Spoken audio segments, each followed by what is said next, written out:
Breaking news, Christy Fermin, kinumpirma ang hiwalayan blues ni Janine at Paulo.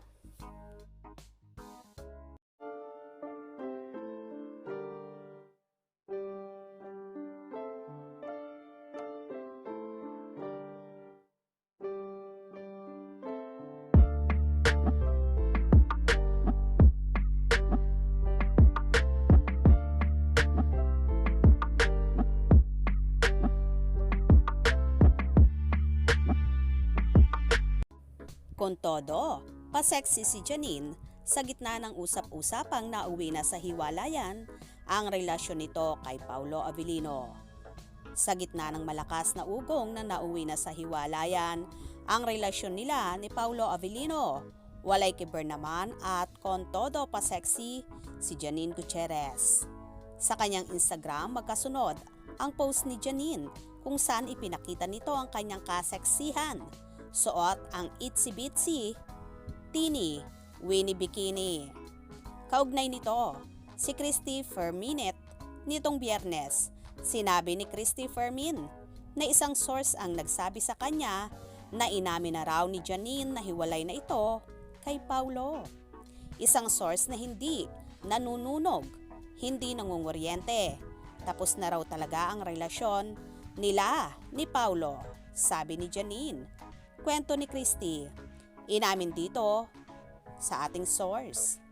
Naunang pinag-usapan ang hiwalayan blues dahil laging tikom daw si Janine kapag tinatanong sa kanyang love life.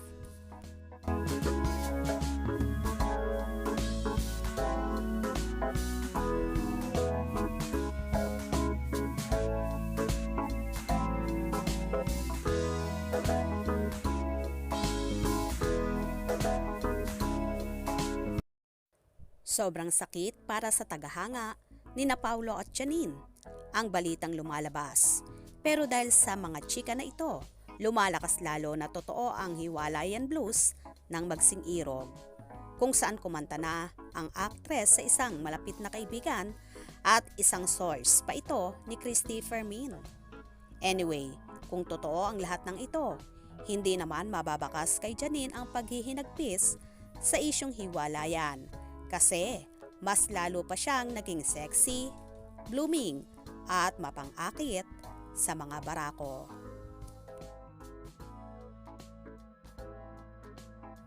Ito na nga ba ang way ni Janine para tuluyan ng makalimutan ang aktor at makahanap na ng bagong pag-ibig? Well, paniguradong pila ang magiging manliligaw ni Janine kapag nagkataon.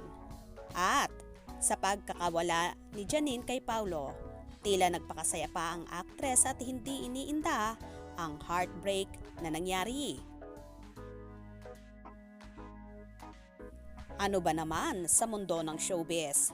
Usong-uso talaga ang hiwalayan blues ngayon, kung saan pati ang magkasintahang sina Kim Chiu at Sian Lim ay napapabalitang hiwalay na rin.